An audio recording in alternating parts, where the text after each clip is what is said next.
Assalamu alaikum to all my beautiful students. So welcome back to your own platform of journey to MBBS. So our this chapter is almost done. आज हम उसका second part discuss करेंगे and that is our skeletal system. हमने अभी तक क्या क्या discuss कर लिया है. We have discuss all about our muscles, skeletal muscles, involuntary muscles and cardiac muscles, mechanism of contraction, done at all. So let's come to the lecture number 8 of this chapter and the topic of the day is skeletal system. इसकी discussion हम already पिछले lecture में start कर चुके हैं. तो मैंने आपको एक बात बताई थी कि जो स्केलेटल है, ह्यूमन स्केलेटल, उसमें दो कंपोनेंट होते हैं. ठीक है, the one is bones and the second is cartilage. And we have already discuss कि क्या डिफरेंस होता है बोन्स और कार्टिलेज में. सही. तो कई बार कार्टिलेज हमें इतनी हार्ड फील हो रही होती है कि वो बोन जैसी लगती है, but still there is a lot of difference between bone and cartilage and we have discuss it yesterday in the previous lecture. तो जैसा कि जो हमारा स्केलेटल सिस्टम है, आप पढ़ चुके हैं कि ये किस में डिवाइडेड है, बोन्स और कार्टिलेज में, जो किससे बना हुआ है, कनेक्टिव टिश्यूज से बना हुआ है. ठीक है, और ये क्या बनाते हैं, हमारा एंडोस्केलेटल बनाते हैं ये हमारा. ठीक है, बोन्स एंड कार्टिलेज हमारा क्या बनाते हैं, एंडोस्केलेटन बनाते हैं हमारा. अच्छा, यहाँ पे एक सवाल है आपके लिए कि एक्सोस्केलेटन में हमारी कौन कौन सी चीज़ें ऐड होती हैं. ठीक है, let me know in the comment section. चलिए, तो जो हमारा ह्यूमन स्केलेटल सिस्टम है वो किस में डिवाइडेड है, एक्सियल स्केलेटल में और अपेंडिकुलर स्केलेटल में. ठीक है. अच्छा, अब ये एक्सियल स्केलेटल और अपेंडिकुलर स्केलेटल क्या होता है, सबसे पहले नाम समझते हैं. जो एक्सियल स्केलेटल कहते हैं, एक्सियल मतलब वो आपका पार्ट, वो बोन्स जो आपकी बॉडी के सेंटर में लाई करती है, जो आपकी बॉडी का एक्सिस बना रही है, सेंटर में लाई करती है वो. ठीक है, और अपेंडिकुलर का मतलब है अपेंडिजिस, आपके जो हाथ और पैर के जो बोन्स है उनको कहते हैं अपेंडिकुलर. ठीक है, अपेंडिकुलर स्केलेटल, जो कि आपके हैंड और फीट वगैरह में जितनी भी बोन्स आ जाती है वो अपेंडिकुलर स्केलेटल में आएगी. ठीक है, एक्सियल स्केलेटल में कितनी बोन्स है, टोटल 80 बोन्स. ठीक है, और अपेंडिकुलर स्केलेटल में 126 बोन्स है. सही.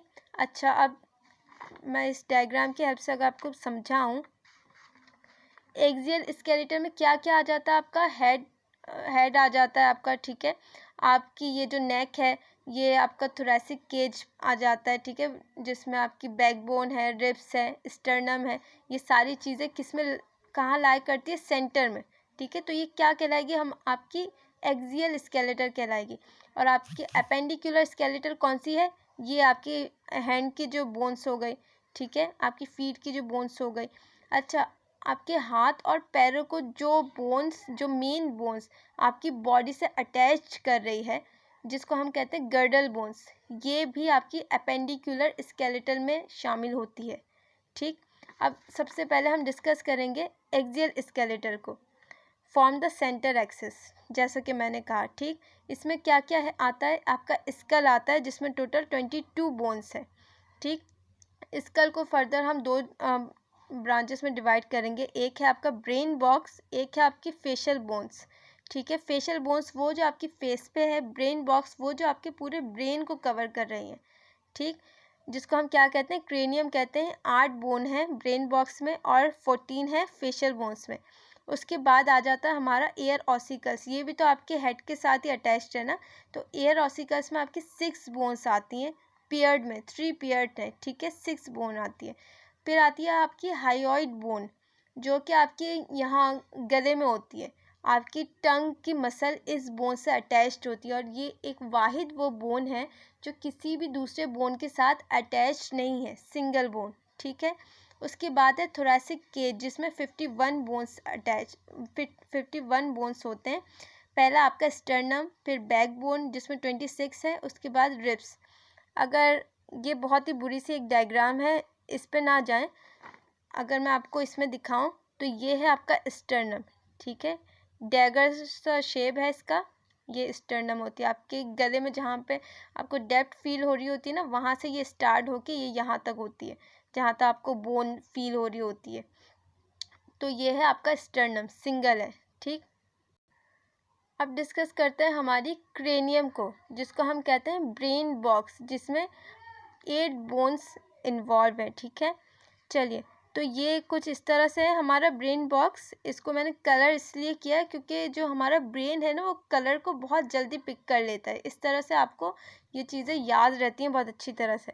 तो ये जो हमारा ब्रेन है, इसको बोन्स ने अच्छी तरह से कवर किया हुआ है। ठीक है, बोन्स का काम सिर्फ स्ट्रक्चर ही प्रोवाइड करना नहीं होता, बल्कि ये क्या करती है, हमारे सॉफ्ट ऑर्गन्स को प्रोटेक्शन भी प्रोवाइड कर रही है ये। ठीक है, तो ये जो सबसे पहली जो बोन है, जिनको हम फ्रंटल कहते हैं, ये कहाँ पे, ये आपके फॉरहेड से स्टार्ट होके ये आपके यहाँ तक जाती है। ठीक है, इसको हम क्या कहते हैं, फ्रंटल बोन कहते हैं, जो कि सिर्फ एक होती है।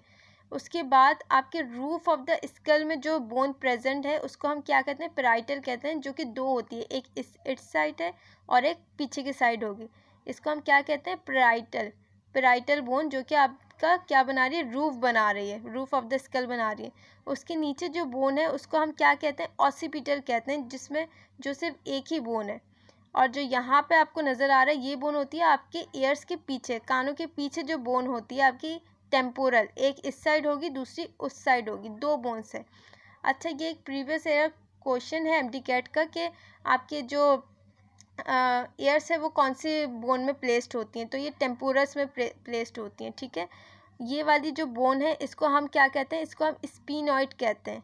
ठीक है, और इसको हम कहते हैं एथमॉइड। अगर नाक हटाएं आप, अगर नाक को आप हटा दें, तो ऊपर से जो बोन नज़र आएगी वो है आपकी एथमॉइड बोन। ठीक है, उसी चीज़ को मैंने यहाँ पे उसी तरह समझाया हुआ है। अच्छा, अब जो मैं आपको बात करने वाली हूँ, we discuss once again about our occipital bone. तो ऑसिपिटल बोन के अंदर एक होल प्रेजेंट है। ये बात आपको पता होगी कि ये हमारे ब्रेन में यहाँ पे ये कौन सा पार्ट है, ये हमारा पिट्यूटरी ग्लैंड है। ठीक है, द मास्टर ग्लैंड।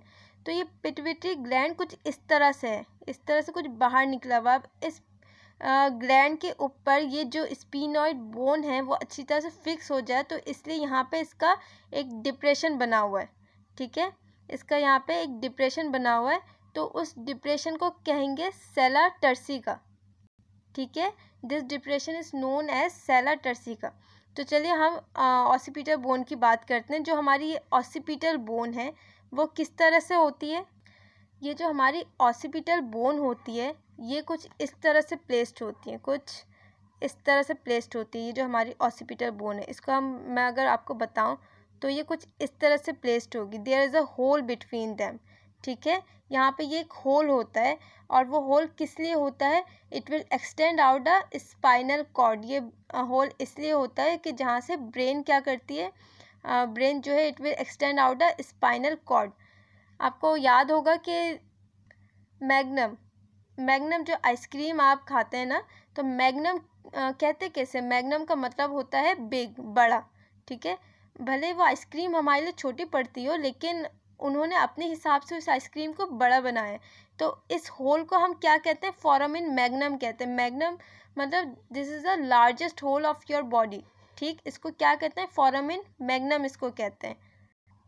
इस होल के ज़रिए से आपका जो ब्रेन है वो बाहर आ रहा है, through as a spinal cord. ठीक है, अच्छा, एक और बात कि जो हमारा ये जो स्कल है, ये डाइकोंडाइलिक स्कल है। ठीक है, एक होता है मोनोकोंडाइलिक और एक होता है डाइकोंडाइलिक। तो जो एम्फीबियंस का जो स्कल होता है वो क्या होता है, जो जैसे कि हमारा स्कल है, एम्फीबियंस का जो स्कल होता है वो क्या होता है, डाइकोंडाइलिक स्कल होता है। अब डाइकोंडाइलिक स्कल कहते हैं किसको, डाइकोंडाइलिक कुछ इस तरह से, ये जो हमारी ऑसिपिटल बोन है, ठीक है, ये हमारी ऑसिपिटल बोन है, इसके अंदर कुछ इस तरह से कॉनिकल स्ट्रक्चर्स बने होते हैं। ठीक है, ये 2 कॉनिकल स्ट्रक्चर इस तरह से बने होते हैं, और जहाँ पे ये हमारा हेड प्लेस्ड है, जिस बोन के ऊपर, हमारा ये जो हेड है, ये हेड ऐसे ही तो नहीं है ना, इसको बाकायदा बिल्कुल एक प्लेस्ड किया गया है किसी बोन के ऊपर, ताकि ये पूरा बैलेंस रहे। हमारा जो ये हेड है, इसका जो वेट है उसको पूरे दिन कैरी करता रहे ना। तो ये जो बोन है, इसको हम क्या कहते हैं, एटलस कहते हैं इस बोन को, जिसके ऊपर हमारी ऑसिपिटल बोन प्लेस्ड है, जिसके ऊपर हमारा हेड पूरा प्लेस्ड है। तो इसके अंदर ये क्या है, इसके अंदर ये 2 कनकेविटी बनी हुई है। ठीक है। ये दो कनकेविटी बनी हुई है, अगर आपको यहाँ पे नज़र आ रहा हो, इस कॉनिकल स्ट्रक्चर के ऊपर ये दो कनकेविटी फिक्स हो जाए, इसलिए दो कनकेविटी यहाँ पे बनी हुई है, ठीक है। ये क्या करती है, ये मजबूती तो प्रोवाइड करती ही है, लेकिन इसकी वजह से क्या होता है, रोटेशन जो होती है वो बहुत लिमिटेड होती है, ठीक है। अगर वही हम देखें मोनोकॉन्डाइलिक स्कल को, जो किस में होती है, जो होती है फिशेस में, रेप्टाइल्स में, बर्ड्स में, उनमें क्या होती है, दे हैव मोनोकॉन्डाइलिक स्कल। उनमें एक यहाँ पे होता है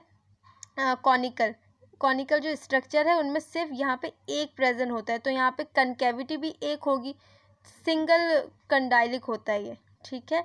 तो उसमें रोटेशन भी बहुत हाई होगी। अब ये जैसे कि ये एक कॉनिकल स्ट्रक्चर है, ठीक है। अब इसके ऊपर मैं अगर एक कनकेविटी को प्लेस्ड कर दूं, ये सिंगल एक कॉनिकल स्ट्रक्चर है, तो वो रोटेट ज़्यादा कर पाएगा, अगर यहीं पे अगर दो कंडाइलिक स्कल्स हैं, ठीक है, दो कॉनिकल स्ट्रक्चर है यहीं पे, और अगर यहाँ पे दो कैविटी है इस तरह से, अगर इस तरह से मैं आपको दिखाऊं तो ये रोटेट बहुत ही लिमिटेड रोटेट करेंगे ये, ठीक है, ये लिमिटेड रोटेट करेंगे।